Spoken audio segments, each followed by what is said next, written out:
who better to bring on than you to talk about this? Because people's eyes glaze over when you say gerrymandering. They don't really, I don't think everybody gets what it is. I don't think really people get the urgency of it because it's just it's like gentrification. It's a very dry term, but essentially what it is basically making elections less and less important, less and less impactful. And it's essentially rigging, our political system is rigged. It's basically rigging the geography in America to keep, I mean, in a lot of these states right now, to keep Republicans in control, even though the demographics are moving further and further away from Republicans. Democrats use gerrymandering too for their own political purposes. But I wanted to have you on, Walker, because you actually kind of predicted some of this. Colin, if you have it, this was in the Daily Poster, which Walker is a reporter at. The coming redistricting disaster. This is from August, so a couple months ago, but it's kind of proving true.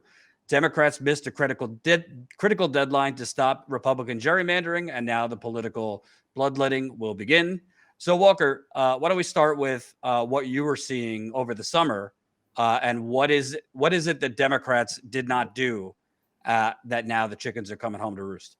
So in early August, so first of all, just so people understand, every 10 years there's a census, and after the census, congressional and state house districts are drawn, and that process has been weaponized to by elected officials, by people in power, to sort of pick who their voters are going to be. It's instead of you choosing who your representative is going to be, your representative is choosing you, or it's not exactly that simple, but that's essentially what it is politicians picking their voters.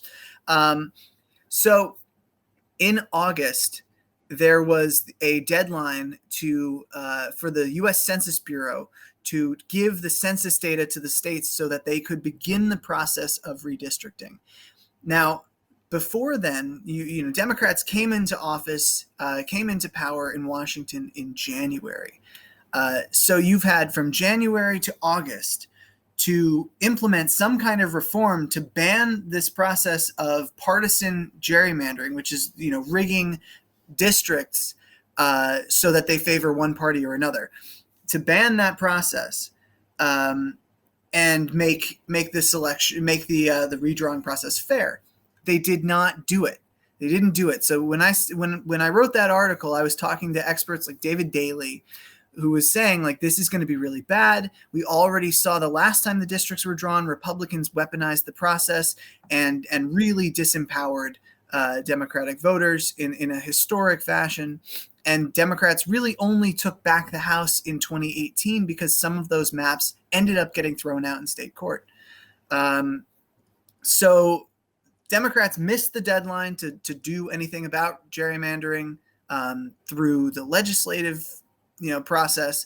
I guess you could say that they could still technically do something now, but they're not going to. It's not really on the radar. It's not happening. So what we're looking at, Jordan, is we're looking at 10 years of ingrained Republican control in the House of Representatives and in the state legislatures. And you better believe that's going to have an impact on policy. But why this is so important is I think we're beginning to see the limits of our federal electoral system, which I'm sure we'll get into later.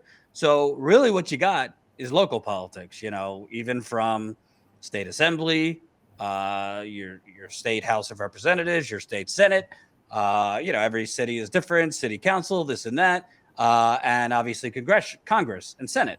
So essentially, when you have Republicans, and we haven't even gotten into the Republicans trying to get rid of electoral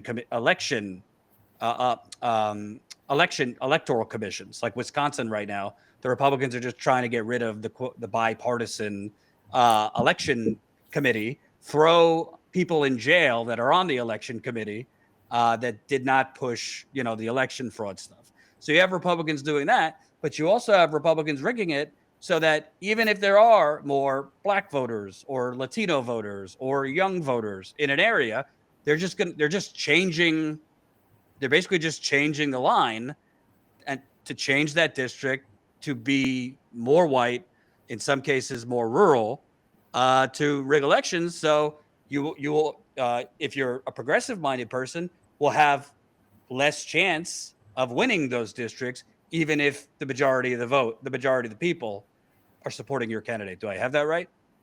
Yeah, I mean, look, the numbers are pretty overwhelming. Like you can you can draw up a map so that a majority cannot elect their candidate, and that's fundamentally undemocratic. And we already have there are already checks in our system against direct democracy, right? Like the Senate is not a democratic institution. The presidency is not a democratic institution. You have the Electoral College. You know, the Senate, when I said the Senate, like you do directly elect your senators, but every state gets 2 of them. So it really empowers these small, low population states. The Supreme Court right now has 3 justices who were appointed by popular vote loser presidents.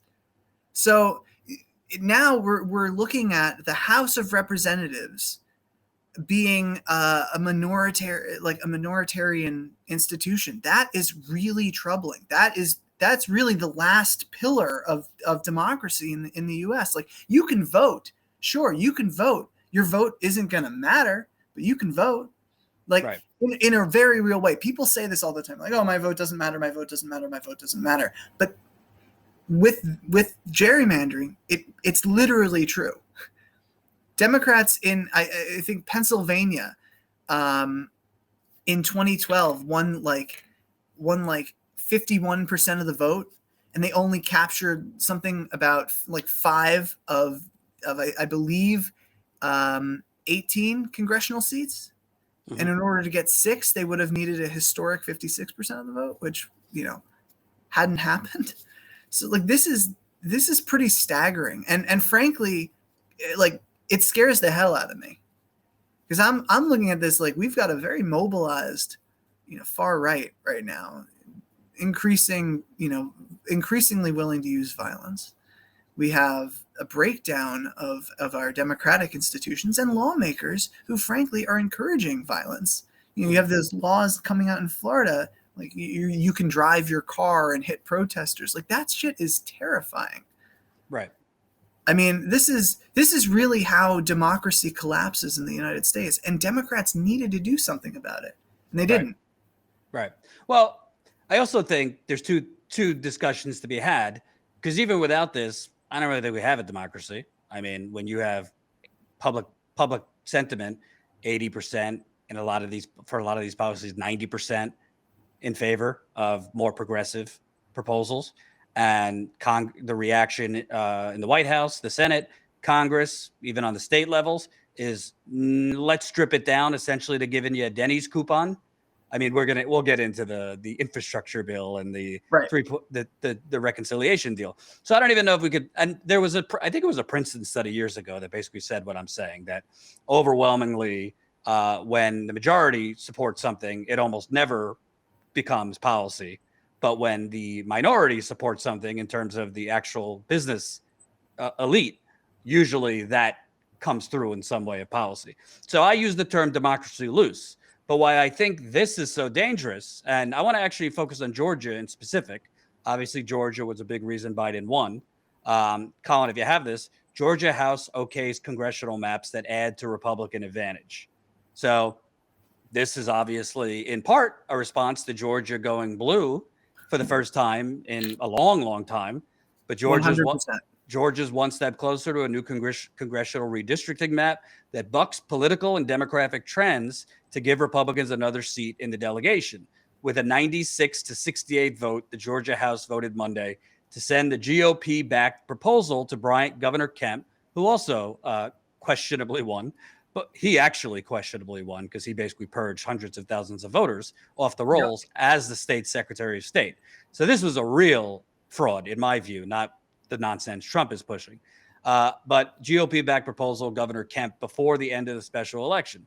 The new map removes Democratic precincts in DeKalb County from Georgia's 6th congressional district and adds in heavily conservative parts of Cherokee County all of Forsyth County and Dawson County, stretching the formerly suburban seat nearly 80 miles north of Atlanta and making it all but impassable for incumbent Congresswoman Lucy McBath to win.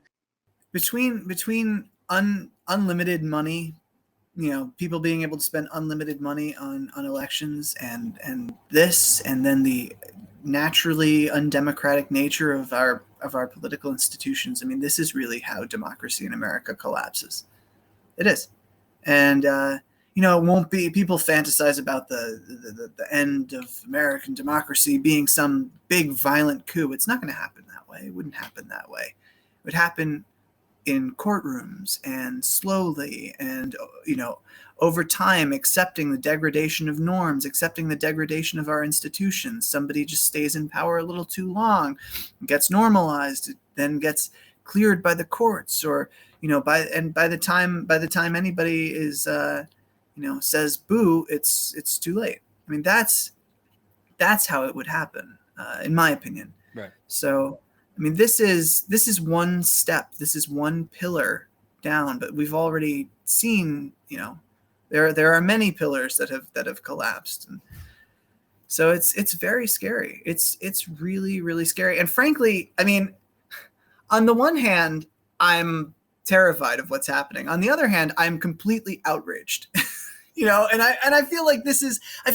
the for a lot of progressives, this is sort of what it's been, right? You're watching Democrats hold power for the first time really in a decade and do nothing with it.